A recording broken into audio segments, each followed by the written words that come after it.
Hello friends, कैसे हैं आप लोग। मैं फिर आपके बीच आ गया हूँ एक टॉपिक को डिस्कस करने के लिए। आज जो हम लोग टॉपिक डिस्कस करेंगे वो बहुत ही इम्पोर्टेंट है। जी हाँ, आज हम लोग आपको एक झटका देने वाले हैं। झटका मतलब करंट का झटका। सच्ची में झटका नहीं देंगे, हम आज डिस्कस करेंगे इलेक्ट्रिक करंट के बारे में। ठीक है, तो आज हम हेडिंग डाल लेते हैं electric current. Electric current, electric current. ठीक है, तो लगभग आइडिया आपको पता है कि व्हाट इज करंट, इलेक्ट्रिसिटी क्या होती है। तो यहाँ पर सिंपल सा चार्जेस के फ्लो को हम लोग बोलते हैं क्या, करंट बोलते हैं। ठीक है, यहाँ पर इलेक्ट्रिक करंट होता है rate of flow of charge. क्या होता है भैया, rate of flow of charge. तो लिख देते हैं rate of flow of charge. ठीक है, इसको बोलते हैं हम लोग इलेक्ट्रिक करंट। करंट का जो सिंबल होता है भैया वो आई से रिप्रेजेंट किया जाता है। आई होता है Q अपॉन T। ये उसका फार्मूला होता है करंट का। कोई नया नहीं बताया मैंने। यहां पर इसकी जो यूनिट होती है, इसकी जो यूनिट होती है भैया वो होती है एम्पियर। ठीक है, और ये कैसी होती है भैया, वो एमकेएस में होती है। मोस्टली बच्चे यहां तक इसको पढ़ते हैं, बाकी बंद कर देते हैं। लेकिन इसकी भी एक सीजीएस यूनिट होती है। कौन सी भैया होती है, एक सीजीएस यूनिट होती है। वो कौन सी होती है, वो होती है आपका स्टैट एम्पियर। स्टैट एम्पियर, इसको सही से लिख दें। ये इस पे कभी कभी भैया क्वेश्चन पूछ लेते हैं, इसकी सीजीएस यूनिट क्या होती है। ठीक है, अब दोनों में एक रिलेशन भी होता है। कौन सा, 1 ampere is equal to 3 into 10⁹ stat ampere. ठीक है, तो ये ध्यान रखेंगे, ये रिलेशन भी आपका इंपॉर्टेंट है। ठीक है, तो करंट क्या होती है, rate of flow of charge. अब चार्ज जो होते हैं वो किधर से किधर फ्लो होते हैं, ये बात कर लेते हैं। जो चार्ज हमारे होते हैं वो high potential to low potential. ठीक है, high potential to low potential की तरफ चार्जेस फ्लो होते हैं। Flow of charge, flow of charge. भैया जब हम फ्लो ऑफ चार्ज की बात करते हैं, मतलब यहां पर हम लोग पॉजिटिव चार्ज की बात करते हैं। ठीक है, ध्यान रखेंगे, बहुत कंफ्यूजन रहता है बच्चों को।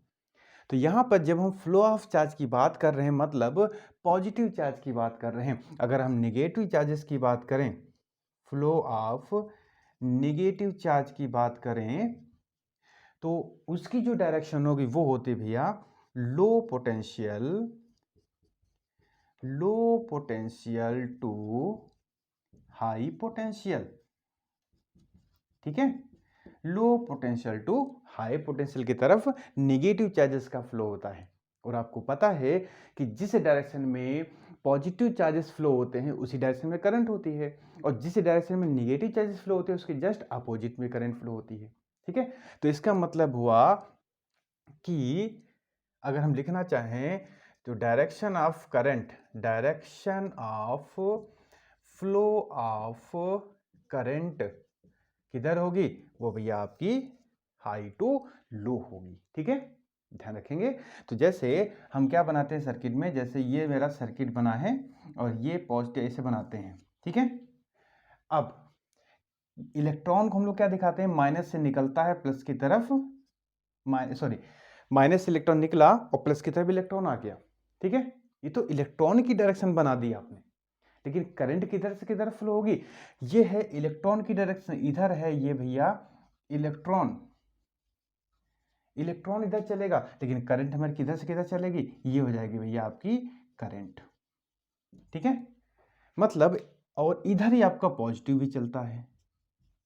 ठीक है, तो यहाँ पर क्या हुआ, देखो ये पॉजिटिव है, ये निगेटिव है, तो यहाँ पर क्या हुआ कि जो पॉजिटिव चार्ज हैं वो यहाँ से इधर फ्लो होते हैं, यानी कि हाई पोटेंशियल से लो पोटेंशियल की तरफ। तो ध्यान रखेंगे, ये चीज़ें बहुत इंपॉर्टेंट हैं, यहाँ पर यही कंफ्यूजन क्रिएट कर देती हैं। पॉजिटिव चार्जेस हाई पोटेंशियल से लो पोटेंशियल की तरफ, और जो आपके निगेटिव चार्जेस हैं वो लो पोटेंशियल से हाई पोटेंशियल की तरफ फ्लो होते हैं। ठीक है, कोई कंफ्यूजन नहीं होना चाहिए, बस धीरे धीरे आगे हम पढ़ते रहेंगे। तो ये तो हो गया सिंपल सा I is equal to Q upon T formula बता दिया। ठीक, आगे बढ़ते हैं इसी में ही। इसको थोड़ा सा हम हटा दें यहाँ पर, क्योंकि अभी इस फॉर्मूले की जरूरत पड़ेगी हमको। देखो देखो, अब आते हैं कि करंट कैसी क्वांटिटी होती है। बहुत बढ़िया क्वेश्चन है ये, करंट कैसी क्वांटिटी होती है। तो ध्यान रखेंगे भैया, करंट आपकी स्केलर क्वांटिटी होती है, स्केलर क्वांटिटी होती है। करंट जो होती स्केलर क्वांटिटी होती है।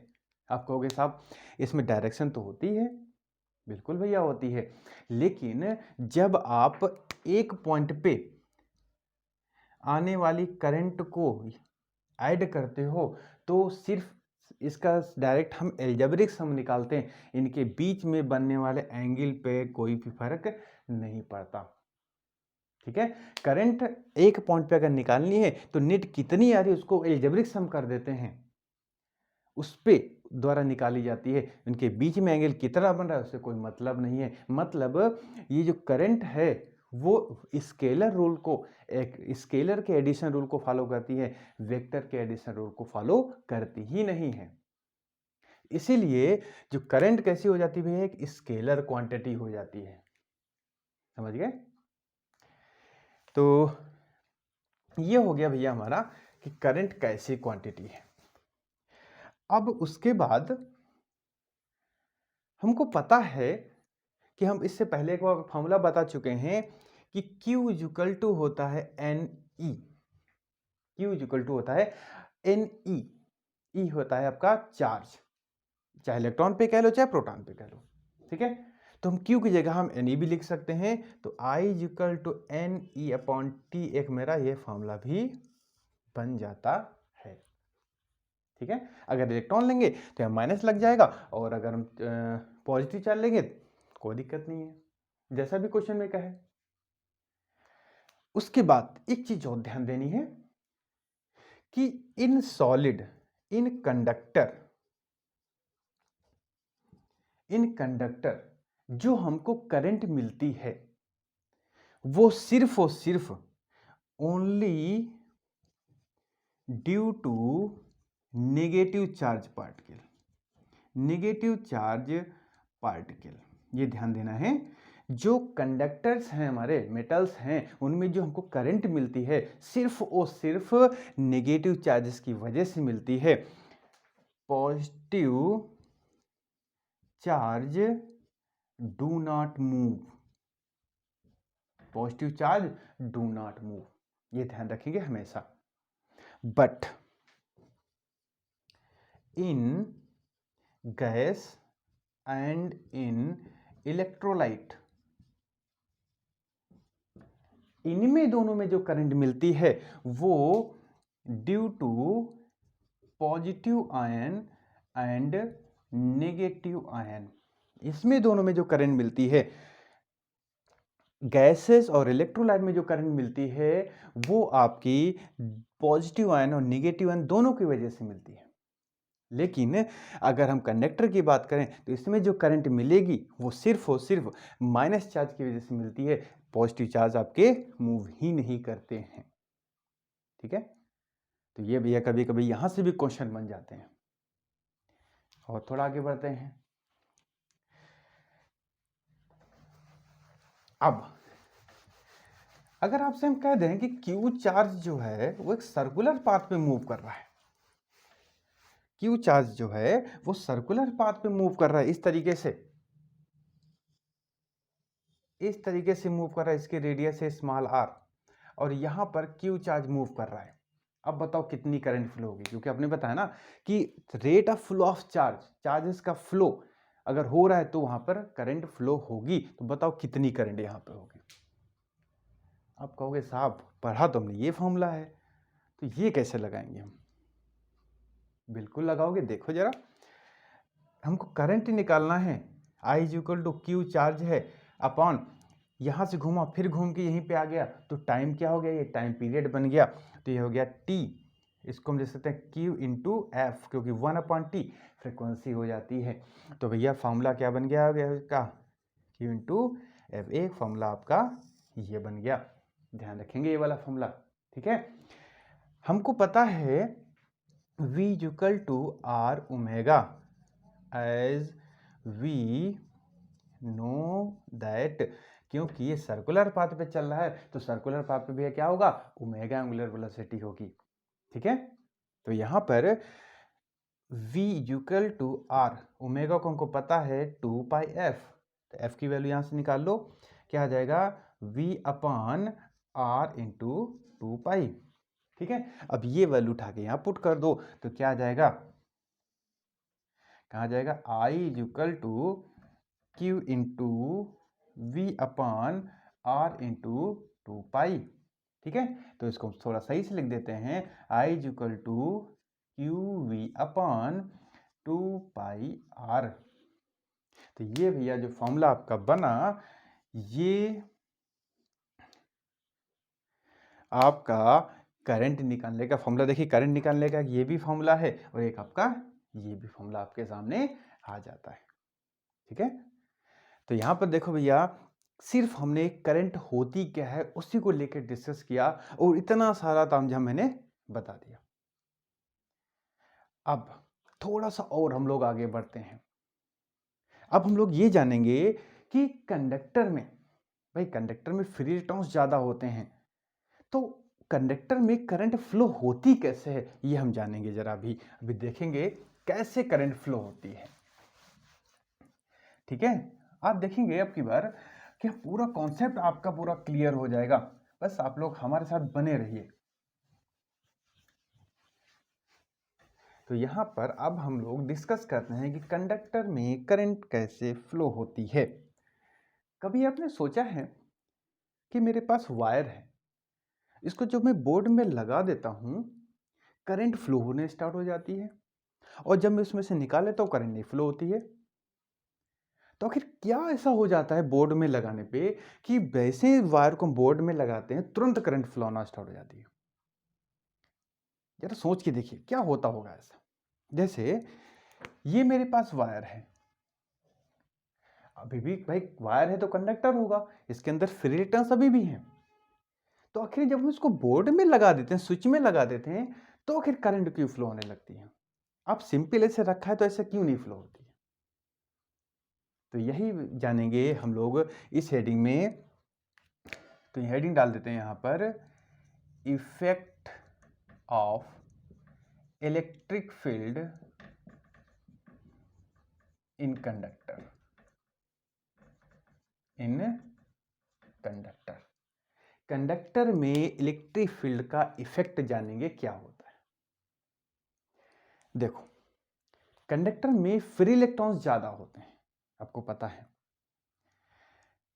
अब यहां पर एक कंडक्टर में जो फ्री इलेक्ट्रॉन्स होते हैं वो रेंडमली उसके पूरे सरफेस में मूव करते रहते हैं। मतलब जैसे मैंने कहा कंडक्टर है तो उसमें फ्री इलेक्ट्रॉन्स जो हैं वो इसकी सरफेस पर, सरफेस को छोड़ते नहीं हैं, सरफेस में के अंदर ही अंदर वो रेंडमली मूव करते रहते हैं अपनी अपनी डायरेक्शन में, ड्यू टू थर्मल वेलोसिटी। जब कोई इधर जा रहा है, कोई इधर जा रहा है, कोई इधर जा रहा है, कोई इधर जा रहा है, रेंडमली मूव कर रहे हैं, तो उनका जो हो एक हम एवरेज थर्मल वेलोसिटी निकालें। एवरेज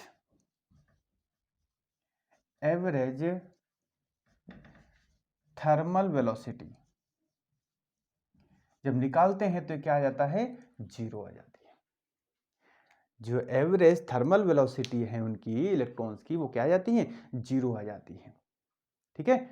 तो इसलिए जब हम उसको उस वायर को किसी भी सोर्स से नहीं जोड़ते हैं तब तक उसकी जो एवरेज थर्मल वेलोसिटी है जीरो रहती है, इसलिए वहां पे करंट नहीं फ्लो होती। चार्जेस मूव कर रहे हैं लेकिन एक डेफिनिट डायरेक्शन में नहीं है। कि जब तक हमको उन चार्जेस को डेफिनेट डायरेक्शन में फ्लो नहीं करा पाएंगे तब तक उसमें करंट फ्लो नहीं होती है। जैसे मैं फिगर बनाता हूँ, जैसे मान लीजिए ये वायर मैंने ले लिया, ये मैंने वायर ले लिया, अब इसमें इलेक्ट्रॉन कहीं यहाँ, इस तरीके से फ्री इलेक्ट्रॉन जो हैं वो आपके इस तरीके से कहीं भी किसी भी डायरेक्शन में मूव कर रहे हैं।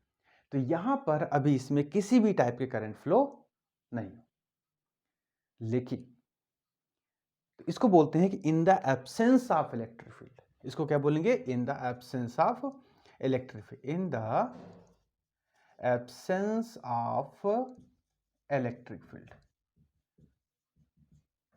ठीक है, तो इलेक्ट्रिक फील्ड के एब्सेंस में सभी फ्री इलेक्ट्रॉन अपनी अपनी डायरेक्शन में घूमते हैं, तो इसकी वजह से जो उनकी एवरेज थर्मल वेलोसिटी है क्या हो जाती है? जीरो हो जाती है, क्योंकि वो एक दूसरे के इफेक्ट को कैंसिल आउट कर देते हैं। लेकिन in the presence of electric field, अब इलेक्ट्रिक फील्ड की प्रेजेंस में इसको थोड़ा एक एग्जाम्पल से समझते हैं। हो सकता है अभी आपको ये न समझ में आता हो, एक एग्जाम्पल समझते हैं। जैसे स्कूल में 100 बच्चे हैं, कोई उनको गाइड करने वाला नहीं हो, तो फील्ड में उनको इकट्ठा कर दो आप, क्या होगा? सब वो अपनी अपनी डायरेक्शन में, कई झुंड बना के वहाँ बैठे होंगे, झुंड बना के यहाँ बैठे होंगे, कोई एक सीधी लाइन में नहीं होगा। तो क्या आप वहाँ से कोई कंक्लूजन निकाल सकते हो? कोई भी कंक्लूजन नहीं निकाल सकते। तो हम क्या करेंगे फिर? जब तक प्रिंसिपल आ गए, जैसे प्रिंसिपल देखा सारे बच्चे एक लाइन में अरेंज हो गए, हाँ अब कह सकते हैं भैया यहाँ पर देखिए सब बच्चे लाइन में अरेंज हो गए, अब हम कुछ ना कुछ वहाँ से कंक्लूजन निकाल सकते हैं। तो यहाँ पर सबसे पहले यहाँ पर समझ लो कि प्रिंसिपल नहीं है और सारे बच्चे रेंडमली इधर उधर घूम रहे हैं, कोई कंक्लूजन नहीं। लेकिन जैसे ही प्रिंसिपल आ गया, अब क्या होंगे? ये सारे के सारे क्या हो जाएंगे? ये सारे के सारे एक फिक्स डायरेक्शन में अलाइंड हो जाएंगे, चलने के लिए रेडी हो जाएंगे। जब वो एक फिक्स डायरेक्शन में चलने लगते हैं एक फिक्स्ड वेलोसिटी से, अब यहाँ पर भैया उनकी एवरेज थर्मल वेलोसिटी कुछ ना कुछ यहाँ पर हमको मिल जाती है। तो वहाँ पर जब ये हम एक्सटर्नल फील्ड यहाँ पे अप्लाई कर देते हैं, तो सारे के सारे इलेक्ट्रॉन एक फिक्स्ड, एक एवरेज थर्मल वेलोसिटी से आगे मूव करने लगते हैं। उस वेलोसिटी को कहा गया ड्रिफ्ट वेलोसिटी। और जब एक फिक्स डायरेक्शन में वो चलने लगते हैं, तभी वहां पर क्या होती है? करंट फ्लो होने लगती है। क्लियर? देखिए यहां पर भी मूव कर रहे थे, मूव यहां पर भी कर रहे हैं, दोनों में अंतर क्या है? यहां पर उनको गाइड करने वाला कोई नहीं था, इसलिए वो अपनी अपनी डायरेक्शन में थे। इसलिए मतलब एक इलेक्ट्रॉन इधर गया, एक इधर गया, ठीक है, तो उधर वाला एक दूसरे के इफेक्ट को कैंसिल कर दिया, तो इसलिए नेट यहाँ पे क्या हो जाता है? इफेक्ट जीरो हो जाता है। लेकिन जब इनको गाइड करने वाला मिल गया, तो सभी के सभी एक फिक्स डायरेक्शन में चलने लगे, जिससे हमको वहां पर कुछ ना कुछ इलेक्ट्रिक इफेक्ट वहां पर देखने को मिल जाता है। ठीक है, और वो एक फिक्स्ड एवरेज वेलोसिटी से चलते हैं, उसको बोला गया ड्रिफ्ट वेलोसिटी, लोग मूव करते हैं। ठीक है, तो यही होता भैया कि effect of electric field in conductor. जब हम इलेक्ट्रिक फील्ड लगा देते हैं, तभी जैसे बोर्ड में तार को घुसाते हैं, तुरंत उसमें क्या होती है? करंट फ्लो होना स्टार्ट हो जाती है। क्यों? क्योंकि वहां पर उस इलेक्ट्रिक फील्ड के इफेक्ट की वजह से सारे के सारे उस वायर में जो इलेक्ट्रॉन होते हैं एक फिक्स डायरेक्शन में मूव करने लगते हैं और तुरंत करंट फ्लो होना स्टार्ट हो जाती है। ठीक है, तो अब आपको समझ में आया कि तार जब तक बोर्ड में नहीं लगाते हैं तब तक क्यों करंट नहीं फ्लो होती है, अब जैसे ही बोर्ड में लगा देते हैं तो क्यों करंट फ्लो होना स्टार्ट हो जाती है। ठीक है, अगर आपके पास कोई ऐसी डिवाइस है, ऐसे कोई युक्ति है जिससे, जैसे मान लीजिए ये वायर है, मैंने इसको कहीं भी सोर्स से नहीं जोड़ा है, अगर फिर भी अगर आप किसी भी तरीके से इनमें जो रेंडम डायरेक्शन में मूव कर रहे हैं इलेक्ट्रॉन, उनको एक फिक्स डायरेक्शन में मूव कर सको, तो करंट इसमें भी फ्लो हो जाएगी। ठीक है, उस वायर में भी करंट फ्लो हो जाएगी जो सोर्स से नहीं जुड़ा है। बस कंडीशन क्या है? इलेक्ट्रॉन एक फिक्स डायरेक्शन में मूव करना चाहिए। ठीक है, अब यहां पर मैंने ड्रिफ्ट वेलोसिटी की बात करी थी कि जब इलेक्ट्रिक फील्ड अप्लाई करते हैं सारे के सारे इलेक्ट्रॉन एक फिक्स्ड वेलोसिटी से फिक्स्ड डायरेक्शन में एक एवरेज वेलोसिटी से मूव करते हैं। उस एवरेज वेलोसिटी को क्या नाम दिया गया? Drift velocity. अब वो होती कितनी है, कैसे फाइंड करेंगे, कौन कौन फैक्टर पे डिपेंड करता है, अब हम ये लोग आगे बढ़ते हैं। देखो अब हम लोग का जो नेक्स्ट होगा वो ड्रिफ्ट वेलोसिटी होगा। क्या होगा भैया? ड्रिफ्ट वेलोसिटी होगा। देखो ये भी भैया अपने ड्रिफ्ट वेलोसिटी अपने इंपॉर्टेंट टॉपिक है, चाहे डेरिवेशन के पॉइंट ऑफ व्यू से कहो, चाहे कंपटीशन के पॉइंट ऑफ व्यू से कहो, दोनों के पॉइंट ऑफ व्यू से ये बहुत इंपॉर्टेंट है। ठीक है, तो अब हेडिंग डाल लेते हैं ड्रिफ्ट वेलोसिटी। ड्रिफ्ट वेलोसिटी, ठीक है। जितना कुछ अभी मैंने थ्योरेटिकल बताया था जस्ट अभी पहले, उसको बस न्यूमेरिकल तरीके से यहां पर रख देना है बस। ठीक है, देखो सबसे पहले मैंने यहां पर बना दिया है कंडक्टर। ठीक है, इसमें कनेक्टर बना दिया। अब देखो यहां पर मान लेते हैं कंडक्टर के अंदर n फ्री इलेक्ट्रॉन्स हैं। यहां पर मान लेते हैं let there are small n free electrons, free electrons. ठीक है, और उन फ्री इलेक्ट्रॉन्स की जो एवरेज वेलोसिटी है, रैंडम वेलोसिटीज हैं, and their random velocities are क्या हो जाएगा? u1 u2 u3 इस तरीके से। ठीक है, एन इलेक्ट्रॉन है तो रैंडम उनकी जो रैंडम वेलोसिटी इधर उधर भागने की जो क्षमता है वेलोसिटी वो क्या? u1 u2 u3। अब in the absence of electric field, यहां क्या लिख देंगे? In the absence of electric field.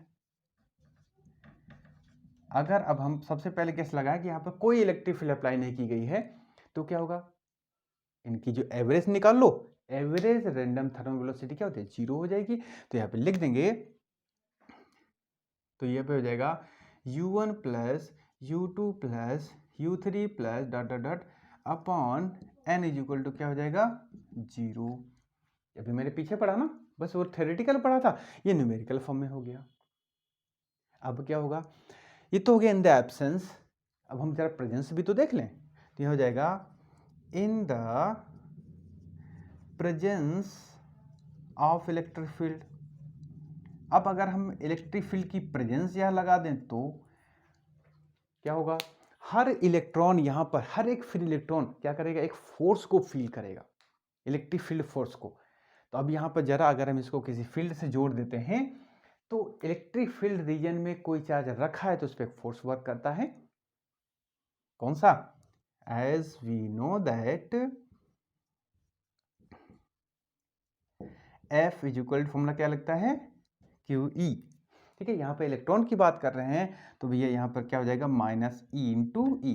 यहाँ लिख देंगे in case of electron, in case of electron. ठीक है, अब यहाँ पर एक तो क्वेश्चन ये हो गए भैया हमारे पास, और हमको also we know that, also we know F is equal to ma। ठीक है, अब यहां पर क्योंकि जब फिक्स इस पे हम एक फोर्स अप्लाई कर देंगे इलेक्ट्रॉन पे तो फिक्स डायरेक्शन में चलने लगेगा। ठीक है, तो यहां पर एक इक्वेशन ये है, एक इक्वेशन ये, दोनों F की वैल्यू है तो यहां लिख दीजिए ऐसे ma। ठीक है, तो यहां पर हम जरा एक्सेलरेशन निकाल दें, क्या हो जाएगा? Minus E capital E upon m equation star डाल देते हैं। ठीक है, तो यहां पे ये पता चल गया कि जैसे ही उन इलेक्ट्रॉन्स पे, इन इलेक्ट्रॉन्स पे इलेक्ट्रिक फील्ड अप्लाई किया गया, वैसे इन पे एक फोर्स लगने लगा। उन फोर्स की वजह से जो उनमें एक्सेलरेशन डेवलप हुआ, कितना हुआ? इतना हुआ। ठीक है, एक्सेलरेशन निकाल दिया। आपको पता था कि जैसे इन पे फोर्स लगेगा सभी इलेक्ट्रॉन्स एक फिक्स डायरेक्शन में एक एवरेज वेलोसिटी से मूव करने लगते हैं। ठीक है, तो मान लेते हैं यहां पर, तो इनकी जो एवरेज वेलोसिटी है after applying the electric field, तो पहले इलेक्ट्रॉन की क्या होगा, after apply the electric field it's, एक यहां पर लिख दें, the final velocity, the final velocity for first electron क्या हो जाएगा, फाइनल स्पीड हमको निकालनी है, क्या हो जाएगा यहां पर v1 is equal to u plus A, यहां पर एक हम सिंबल यूज करते हैं τ1, ये हो जाएगा u1, ठीक है, v is equal to u plus A T से उस इक्वेशन से हम लोग फाइनल वेलोसिटी निकालेंगे, क्योंकि अब आपने कहा ना, देखो थोड़ा सा प्रेजेंस ऑफ माइंड रखेंगे बहुत आसान लगेगा। जैसे मैंने पहले कहा था कि in the absence of electric field उनकी जो एवरेज रैंडम वेलोसिटी का जो एवरेज लेंगे वो क्या हो जाएगा, 0 के बराबर हो जाएगा, सही है। जैसे ही उस पर अपने फोर्स लगाया, इलेक्ट्रिक फील्ड अप्लाई किया, फोर्स लगा, अब वो अपनी वेलोसिटी छोड़ करके एक फिक्स्ड वेलोसिटी से, भाई किसी की कम होगी तो ज़्यादा हो जाएगी वेलोसिटी, किसी की ज़्यादा होगी तो कम हो जाएगी, तो एक फिक्स्ड एवरेज वेलोसिटी से एक फिक्स्ड डायरेक्शन मूव करने लगेंगे। मतलब जहां वेलोसिटी में चेंज हुआ तो एक्सेलरेशन डेवलप होगा, तो एक्सेलरेशन निकाल लिया मैंने। अब कितनी वेलोसिटी से बढ़ रहे हैं आगे, तो पहला इलेक्ट्रॉन इस वेलोसिटी से निकाल लेंगे, दूसरा इलेक्ट्रॉन, सेकेंड इलेक्ट्रॉन का केस अगर देखें तो second electron v2 equal to u2 plus A tau two, third की बात करें तो v3 equal to u3 plus A tau three, ठीक है, ये हो गया थर्ड, ये थर्ड के लिए हो गया। सिमिलरली ऐसे ऐसे हम लोग आगे बढ़ाते जाएंगे, ठीक है। अब यहां पर ये तो मैंने निकाल लिया कि फोर्स अप्लाई होने के बाद, फोर्स अप्लाई होने के बाद हर एक इलेक्ट्रॉन कितनी स्पीड से आगे बढ़ेगा, ये मैंने कहा ना एक फिक्स्ड एवरेज वेलोसिटी से बढ़ते हैं, मतलब इनका सबका क्या करना पड़ेगा, हमको एवरेज लेना पड़ेगा। तो यहां पर हम क्या कर लें भैया, एवरेज ले लेते हैं v, तो क्या हो जाएगा v1 plus v2 plus v3 plus dot dot dot upon n, ये जो आएगा भैया इसी को बोलते हैं ड्रिफ्ट वेलोसिटी, ठीक है। हमने कहा ना इलेक्ट्रिक फील्ड अप्लाई होने के बाद सभी इलेक्ट्रॉन एक फिक्स डायरेक्शन में एक एवरेज वेलोसिटी से बढ़ने लगते हैं, उस एवरेज वेलोसिटी को क्या बोलते हो, ड्रिफ्ट वेलोसिटी बोलते हो। ये तो है एवरेज वेलोसिटी, देखो ये फाइनल वेलोसिटी, ये एवरेज निकाल दिया, अब वैल्यू रख दो इसमें। अब देखो जरा यहां पर हम लोग ऐसे लिख सकते हैं, u वाले टर्म एक तरफ रखो, ये वाले एक तरफ कर दो, तो देखो जरा u1 plus u2 plus u3 plus dot dot dot upon n, इसको अलग कर दिया और a इधर से कॉमन ले लिया, ये इस तरीके से लिख दिया अपॉन n, ठीक है, तो ये हो जाएगा v। अब देखो इक्वेशन फर्स्ट का यूज कर दो यहाँ पर, तो ये टर्म क्या हो जाएगा, 0 हो जाएगा। तो यूजिंग इक्वेशन फर्स्ट, तो v इक्वल टू क्या हो जाएगा 0 प्लस a और ये τ1 plus τ2 plus τ3 plus dot dot upon n, ठीक है। तो यहां पर इतना, ये तो 0 हो गया क्योंकि ये पहले वाले इक्वेशन से। ये देखिए क्या लिखा है, देखो यहां पर τ1 τ2 τ3, ये लग रहा होगा भैया अलग सिंबल यूज हुआ है, तो यहां पर τ1 τ2 τ3 ये क्या है भैया, रिलैक्सेशन टाइम है। यहां पर जो है टाउ जो है वो भैया क्या है, ये रिलैक्सेशन टाइम है, रिलैक्सेशन टाइम। अब ये होता क्या है जरा इसको समझ लेते हैं, फिर हम यहां पर आते हैं। रिलैक्सेशन मतलब होता है, रिलैक्स मतलब होता है आराम करने का समय। तो इलेक्ट्रॉन जब आगे बढ़ता है तो एक दूसरे से टकराता भी है, कोलिजन बढ़ता है। तो जैसे इलेक्ट्रॉन यहां से बढ़ा आगे, सबसे पहले यहां पे टकराया, फिर वो यहां पे टकराएगा, फिर यहां पे टकराएगा, फिर यहां पे टकराएगा, इस तरीके से टकरा रहा है, ठीक है। तो यहां पर एक टक्कर के बाद दूसरी टक्कर जब होती है तो उसके बीच में इसको जितना भी गैप मिलता है उसको आराम करने का समय मिला ना, तो वही होता है रिलैक्सेशन टाइम। दो टक्करों के बीच का जो समय होता है वो होता है रिलेशेशन टाइम। अब एक क्वेश्चन आता है कि अगर हम टेम्परेचर बढ़ाते चले जाएं कंडक्टर का तो रिलेशेशन टाइम पे क्या फर्क पड़ता है। अगर हम टेम्परेचर बढ़ाते चले जाओ, टेम्परेचर को इंक्रीज करो, तो देखो जरा, टेम्परेचर इंक्रीज करते हो तो इलेक्ट्रॉन्स की काइनेटिक एनर्जी बढ़ती है। अब काइनेटिक एनर्जी बढ़ेगी तो वो यहां से यहां तक बहुत जल्दी पहुंचेंगे, मतलब उसको टाइम कम लगेगा इस गैप में। मतलब यहां आए तुरंत यहां टकरा गया, फिर यहां टकरा गया। अब उसको टाइम कम ले रहा है वो यहां से यहां तक आने के लिए, तो भाई यही टाइम तो उसका रिलैक्सेशन टाइम था, ये कम हो गया। तो यहां पर क्या हुआ, रिलैक्सेशन टाइम जो होता है वो रिलैक्सेशन टाइम जो था वो क्या हो जाता है भैया, आपका डिक्रीज हो जाता है। एक क्वेश्चन यहीं से आ जाता है। ठीक है, क्लियर। अब आते हैं पे यहां पर, इसको जरा हम यहां से मिटा दें। देखो उसके बाद ये क्या लिखा हुआ है, tau 1 tau 2 tau 3 tau 1/n, ये भी तो एवरेज लिखा है ना, एवरेज रिलैक्सेशन टाइम। मतलब टाउ 1 पहले इलेक्ट्रॉन का रिलैक्सेशन टाइम, टाउ 2 दूसरे इलेक्ट्रॉन का रिलैक्सेशन टाइम, टाउ 3 तीसरे इलेक्ट्रॉन का रिलैक्सेशन टाइम। यहां पे क्या लिखा है, इन सब का एवरेज निकाल दिया गया। मतलब यहां पर लिख सकते हैं V equal to A tau. यहां पे टाउ क्या है भैया, ये है आपका एवरेज रिलैक्सेशन टाइम। मतलब मैंने किया क्या है, ध्यान देखिएगा, इतने टर्म को मैंने किससे रिप्लेस कर दिया, टाउ से रिप्लेस कर दिया। इसी को बोला गया एवरेज रिलैक्सेशन टाइम।